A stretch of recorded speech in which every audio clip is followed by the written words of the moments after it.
Sir, ഇപ്പോൾ ബംഗ്ലാദേശിനെ ഒരു ലോഞ്ചിങ് പാടാക്കി മാറ്റുക, ഇതാണ് പാകിസ്ഥാൻ കേന്ദ്രമാക്കി പ്രവർത്തിക്കുന്ന ചില ഭീകര സംഘടനകളുടെ ലക്ഷ്യം. ഹാഫിസ് സെയ്ദാണ് അതിന് നേതൃത്വം നൽകുന്നതെന്നുള്ള വിവരവും പുറത്തു വരുന്നുണ്ട്. അങ്ങനെയാണെങ്കിൽ ഈ അതിർത്തി കടന്നുള്ള നുഴഞ്ഞുകയറ്റത്തിൻ്റെ ചില സാധ്യതകൾ നമ്മുടെ ഇൻ്റലിജൻസിന് നേരത്തെ ചോർന്ന് കിട്ടുകയും ചെയ്തു. ഇപ്പോൾ അതെല്ലാം കൂടെ കണക്ട് ചെയ്ത് നോക്കിയാൽ പാകിസ്ഥാൻ്റെ ലക്ഷ്യം വ്യക്തമല്ലേ? അതായത് ഇപ്പോൾ വരുന്ന റിപ്പോർട്ടുകൾ ലഷ്കർ എ തൈബ, അതിൻ്റെ മേധാവിയാണ് ഹാഫിസ് സയ്യിദ്. അതെ. അപ്പോൾ ലഷ്കർ എ തൈബ ബംഗ്ലാദേശ് താവളമാക്കിക്കൊണ്ട് ഇന്ത്യയിലേക്ക് ആക്രമണം നടത്തുക. കാരണം പടിഞ്ഞാറൻ പാകിസ്ഥാനിൽ നിന്ന് എളുപ്പമല്ലോ. പഴയ കിഴക്കൻ പാകിസ്ഥാനാണ് ബംഗ്ലാദേശ്. അത് ബംഗാളിനോട് ചേർന്ന് കിടക്കുന്ന സ്ഥലമാണ്. ഇന്ത്യയിലേക്ക് വരാനും ആക്രമണം നടത്താനും എളുപ്പം പാകിസ്ഥാന് ബംഗ്ലാദേശിനെ കൂടെ നിർത്തുക എന്നുള്ളതാണ്. ഷെയ്ഖ് ഹസീന ഉണ്ടായിരുന്നപ്പോൾ അത് നടക്കില്ലായിരുന്നു. ഇപ്പൊ യൂനിസിന്റെ കാലത്ത് പാകിസ്ഥാന്റെ പാവയായിട്ട് അയാള് മാറിക്കഴിഞ്ഞു. അപ്പൊ അതുകൊണ്ട് ബംഗ്ലാദേശ് ഒരു ലോഞ്ചിങ് പാഡാക്കുക, ബംഗ്ലാദേശ് താവളമാക്കുക എന്നുള്ളതിൻ്റെ ഭാഗമായിട്ടാണ് ഇപ്പോൾ പാകിസ്ഥാന്റെ പട്ടാള മേധാവികൾ നിരന്തരം ധാക്ക സന്ദർശിച്ചുകൊണ്ടിരിക്കുന്നത്. കഴിഞ്ഞ ദിവസം അവിടുത്തെ നേവിയുടെ മേധാവി അഡ്മിറൽ നവീദ് അഷ്റഫ് അവിടെ എത്തി, ധാക്കയിലെത്തി. യൂനുസിനെയും മറ്റേ പട്ടാള മേധാവിയൊക്കെ കണ്ടു. അപ്പോൾ 4 ദിവസം അവിടെ ചെലവഴിച്ചു. അല്ല, പോയിട്ടില്ല. 4 ദിവസം ഉണ്ട് അവിടെ നാവിക മേധാവി പാകിസ്ഥാന്റെ. പിന്നെ പാകിസ്ഥാന്റെ ഒരു കപ്പല് അവിടുത്തെ പ്രധാനപ്പെട്ട തുറമുഖമായ ചാറ്റോഗ്രാമിലെത്തി. 1970 ശേഷമാണ് അങ്ങനെ പ്രധാനപ്പെട്ട തുറമുഖത്തെത്തുന്നത്.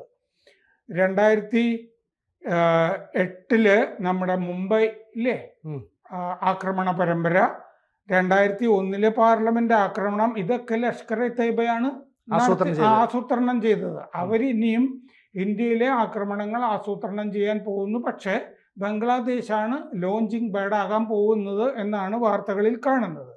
മുതിർന്ന ലഷ്കർ എ തൈബ കമാൻഡർ സൈഫുള്ള സൈഫിന്റെ ഒരു വീഡിയോ വന്നിട്ടുണ്ട്.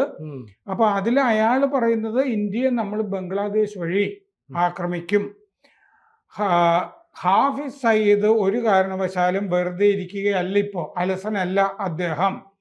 ഇത് ഈ സൈഫുള്ള സൈഫ് പറഞ്ഞത് ഗൈർപൂർ തമേവാലിയിൽ ഒക്ടോബർ 30 ഒരു റാലി നടന്നു.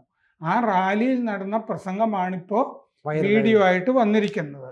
അപ്പോൾ ഈ ഈസ്റ്റ് പാകിസ്ഥാനിൽ ഞങ്ങൾ ആക്റ്റീവാണ് എന്ന് പറഞ്ഞു. ഈസ്റ്റ് പാകിസ്ഥാൻ എന്ന് പറഞ്ഞാൽ ബംഗ്ലാദേശിൽ ഞങ്ങൾ ആക്റ്റീവാണ്. ഓപ്പറേഷൻ സിന്ദൂറിന് ഞങ്ങൾ മറുപടി പറഞ്ഞിരിക്കും. ഇയാൾ തന്നെയല്ലേ പറഞ്ഞു, പിന്നെ അമേരിക്കയും ഞങ്ങളുടെ കൂടെയുണ്ട്, ബംഗ്ലാദേശിനെ ഇപ്പം നമ്മുടെ കയ്യിലാക്കാൻ പറ്റി എന്നൊക്കെയുള്ള ഒരു കമന്റ് ഇയാൾ പുറപ്പെടുവിച്ചിരുന്നു. അപ്പോൾ ഈ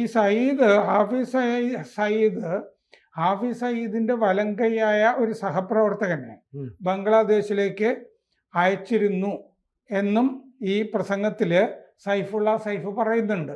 അയച്ചിരുന്നു റിക്രൂട്ട്മെന്റിന് വേണ്ടി, യുവാക്കളെ ജിഹാദിന് വേണ്ടി റിക്രൂട്ട് ചെയ്യാനും യുവാക്കൾക്ക് പരിശീലനം നൽകാൻ വേണ്ടിയും ഹാഫിസ് സയ്യിദ് ഒരാളെ അയച്ചിരുന്നു. അത് Pakistan മർക്കസി Jamiat അഹൽ E Hadith general secretary Ibtisam ഇലാഹി സഹീർ അയാളെയാണ് അയച്ചത്. October 25 Pakistan മർക്കസി Jamiat അഹൽ E ഹദിത്ത് general secretary ഇബ്തിസം ഇലാഹി സഹീറിനെയാണ് ഒക്ടോബർ 25 ധാക്കയിലേക്ക് അയച്ചത്. ഇയാള് മറ്റേ ഹാഫിസ് സയ്യിദ് അയച്ചത്, ലഷ്കർ എ തൈബ.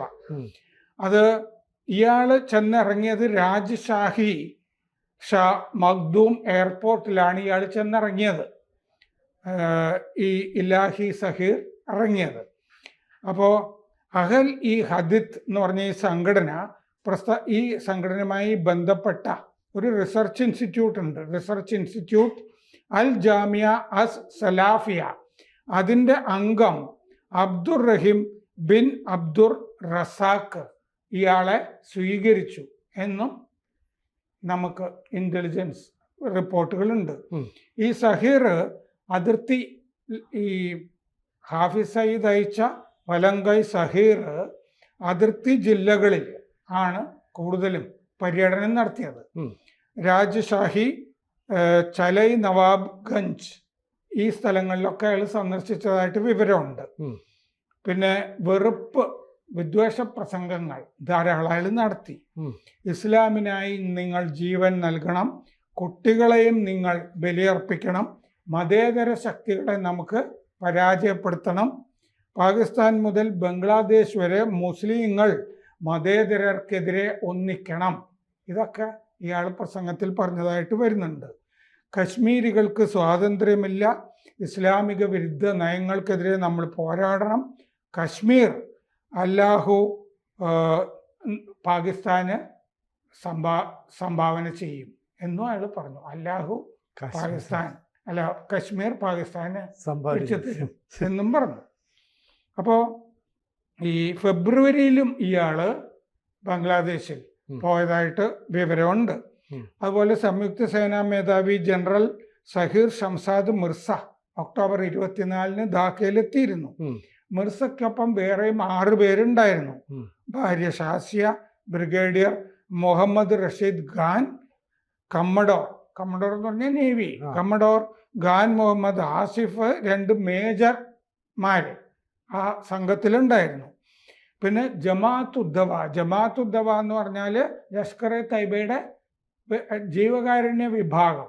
ലഷ്കർ എ തൈബ നിരോധിക്കുമ്പോൾ ജീവകാരുണ്യ വിഭാഗമാണ് നിലവിലുണ്ടാവുക. അതാണ് ജമാഅത്ത് ഉദ്ദവ.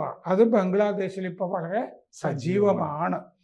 നാവിക മേധാവി അവിടെ ചെന്ന പാകിസ്ഥാൻ്റെ നാവിക മേധാവി അഡ്മിറൽ നവീദ് അഷ്റഫ് അവിടുത്തെ പട്ടാള മേധാവി വക്കർ ഉസ്സമാനെ കണ്ടു. ബംഗ്ലാദേശ് പട്ടാള മേധാവി വക്കർ ഉസ്സമാനെ കണ്ടു. അവിടെ എത്തിയ കപ്പൽ 12-ാം തീയതി വരെ ഉണ്ടാവും എന്നാണ്. PNS സൈഫ് എന്ന് പറഞ്ഞ കപ്പലാണ് അവിടെ ചാറ്റോഗ്രാം തുറമുഖത്ത് എത്തിയത്. വെള്ളിയാഴ്ചയാണ് എത്തിയത്. ശരിക്കും പറഞ്ഞു കഴിഞ്ഞാൽ ഇപ്പം വീണ്ടും ഈ ബംഗ്ലാദേശിനെ മുന്നിൽ നിർത്തിയുള്ള കളി എന്ന് പറയുമ്പോൾ സാർ നേരത്തെ പറഞ്ഞ ഈ സംയുക്ത സൈനിക മേധാവി ബംഗ്ലാദേശിൽ ചെന്നപ്പോഴാണ് ഈ വടക്കിഴക്കൻ സംസ്ഥാനങ്ങളെ കൂടി ഉൾപ്പെടുത്തിയിട്ടുള്ള മാപ്പ് ഇയാൾക്ക് കൈമാറിയത്. അപ്പം ഈ പാകിസ്ഥാൻ്റെ ഒരു പിന്തുണയോടുകൂടി ബംഗ്ലാദേശിന് ഇത്തരം കാര്യങ്ങൾ നടത്താമെന്ന് മുഹമ്മദ് യൂനിസിനും ഒരു വ്യാമോഹം ഉണ്ടല്ലോ. അപ്പോൾ ഇരു സൈന്യങ്ങളോട് ഒന്നിച്ച് നിന്നാൽ ഇന്ത്യക്കെതിരെ ബോർഡറിൽ അങ്ങനെ ഒരു ആക്രമണം നടത്താൻ പറ്റുമോ? അവിടുത്തെ ഈ പാകിസ്ഥാനും മറ്റേ ഈ കുത്തിത്തിരിപ്പുകൾ ഉണ്ടാക്കാം എന്നല്ലാതെ, അതുകൊണ്ടാണ് ചിക്കൻ നെക്കിൽ നമ്മളിപ്പോൾ 3 പുതിയ താവളങ്ങൾ ആകെ കുഴപ്പമുണ്ടാക്കാൻ പറ്റുന്നൊരു മേഖല അതാണ്. കാരണം എന്താണെന്ന് വെച്ചാൽ ചിക്കൻ നെക്ക് എന്ന് പറയുന്ന സിലിഗുഡി കോറിഡോർ 22 കിലോമീറ്ററല്ലേ ഉള്ളത്. അതെന്താന്ന് വെച്ചാൽ ആ രംഗ്പൂർ എന്ന് പറഞ്ഞ കോറിഡോർ രംഗ്പൂരിനോട് ചേർന്ന ബംഗ്ലാദേശിന്റെ പ്രവിശ്യയായ രംഗ്പൂരിനോട് അടുത്ത ഈ പറഞ്ഞ പോലെ 10-20 കിലോമീറ്ററേ ചിക്കൻ നെക്കിലേക്കുള്ളൂ. അതുകൊണ്ട് അവിടെ ഒരു വ്യോമതാവളം ശരിയാക്കി വരുന്നുണ്ട്. അത് ചൈനയ്ക്ക് കൊടുക്കും എന്നുള്ള സംശയങ്ങളൊക്കെ നമ്മൾ ഇടയ്ക്ക് ചർച്ച ചെയ്തിരുന്നല്ലോ. അപ്പോൾ അത് ഈ ISIയുടെ ചില ഓഫീസർമാര് ധാക്കയിൽ വന്നിട്ട് ഈ രംഗ്പൂരിലേക്ക് ഹെലികോപ്റ്ററിൽ പോയി ഇറങ്ങി ചിക്കൻ നെക്കൊക്കെ സന്ദർശിക്കുകയൊക്കെ ഉണ്ടായിരുന്നു. 3-4 മാസം മുമ്പ് അത്തരം സംഭവങ്ങളൊക്കെ ഉണ്ടായിരുന്നു. ആ ഭാഗത്ത് ഈ ഇന്നത്തെ നിലയ്ക്ക് ചൈന അതിൻ്റെ കൂടെ നിൽക്കാൻ സാധ്യത വളരെ കുറവാണ്. പക്ഷെ പാകിസ്ഥാന് വേണമെങ്കിൽ പാകിസ്ഥാൻ ഇതിൻ്റെ കൂടെ ഉണ്ടെന്നുള്ളത് വളരെ വ്യക്തം. അതുപോലെ അമേരിക്കയുടെ നിലപാട് ഇല്ലേ, അമേരിക്ക മുനീറിനെ നന്നായിട്ട് പ്രോപ്പപ്പ് ചെയ്ത് കൊണ്ടിരുന്നുണ്ടല്ലോ, പിന്തുണയ്ക്കുന്നുണ്ട് മുനീറിനെ. അപ്പം മുനീറിൻ്റെ കയ്യിലാണിപ്പോൾ പാകിസ്ഥാൻ ഇരിക്കുന്നത്. ഈ ഭരണഘടനാ ഭേദഗതിയോടുകൂടി അത് ഏതാണ്ട് പൂർത്തിയായി. അയാൾ സംയുക്ത സൈനിക മേധാവിയൊക്കെ ആവുകയാണല്ലോ. എന്നുവെച്ചാൽ പ്രസിഡന്റിനും പ്രധാനമന്ത്രിക്കും തുല്യമായ അധികാര പദവിയൊക്കെ 5 വർഷത്തെ അധികാരമാണെന്ന് ഭരണഘടനയിൽ എഴുതി ചേർത്തിട്ടുണ്ട്. ഫീൽഡ് മാർഷൽ എന്ന് പറഞ്ഞ പദവി എഴുതി ചേർത്തിട്ടുണ്ട്. അപ്പം മുനീർ വല്ലാതെ ബംഗ്ലാദേശിൻ്റെ അകത്ത് കൈകടത്തുന്നു. 1. 2, ജമാഅത്തെ ഇസ്ലാമി അടുത്ത തവണ ഫെബ്രുവരിയിൽ തെരഞ്ഞെടുപ്പ് നടക്കുമ്പോൾ അവിടെ അധികാരത്തിൽ വരുന്ന ഏതാണ്ട് ഉറപ്പാണ്. എന്താന്ന് വെച്ചാൽ അവാമി ലീഗിനെ മത്സരിക്കാൻ പറ്റില്ല, നിരോധിച്ചു. BNPയുടെ ഒക്കെ അവസ്ഥ അതായിരിക്കും. പിന്നെ പിള്ളേരൊരു പാർട്ടി ഉണ്ടാക്കിയിട്ടുണ്ട്, NCP ഇല്ലേ, നാഷണലിസ്റ്റ് സിറ്റിസൺസ് പാർട്ടി ഉണ്ടാക്കിയിട്ടുണ്ട്. അതിൻ്റെയൊക്കെ അവസ്ഥയൊക്കെ പരിതാപകരമായിരിക്കും. കാരണം അതുപോലെ ഇപ്പോൾ ജമാഅത്തെ ഇസ്ലാമി പണ്ട് ഭരണത്തിൽ പങ്കാളികളായിരുന്നു, അവരിപ്പോൾ മൊത്തത്തിൽ സംഗതി കയ്യിലെടുത്തിട്ടുണ്ട്. യൂനിസിനെ വരച്ച വരയിൽ നിർത്തുന്നുണ്ടല്ലേ. സംഗീത അധ്യാപകരൊന്നും സ്കൂളുകളിൽ വേണ്ട എന്നൊക്കെ കഴിഞ്ഞ ദിവസം പറഞ്ഞല്ലോ. അതെ. സ്ത്രീ പരിഷ്കാര കമ്മീഷനൊക്കെ എടുത്ത് തോട്ടിൽ കളയാനും ഒക്കെ പറഞ്ഞു. ഉം. അപ്പൊ ഇയാള് ഇനി അധികകാലം ഇല്ല, യൂനിസ് ഉം. അധികകാലം ഇല്ല. അപ്പൊ യൂനിസ് അല്ല കാര്യങ്ങൾ തീരുമാനിക്കുന്നത് എന്നുള്ളത് വളരെ വ്യക്തം. ജമാഅത്തെ ഇസ്ലാമി ആണ് കാര്യങ്ങൾ തീരുമാനിക്കുന്നത്. ജമാഅത്തെ ഇസ്ലാമിയുടെ കാര്യങ്ങൾ തീരുമാനിക്കുന്നത് പാകിസ്ഥാനിൽ നിന്ന് മുനീറുമാണ്.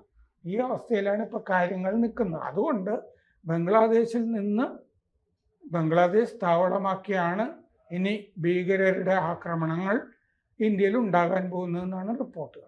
കൂടുതൽ വാർത്തകളും വിശേഷങ്ങളും നിങ്ങളിലേക്ക് എത്താൻ ABC മലയാളം സബ്സ്ക്രൈബ് ചെയ്യുക, ബെൽ ബട്ടണും അമർത്തുക.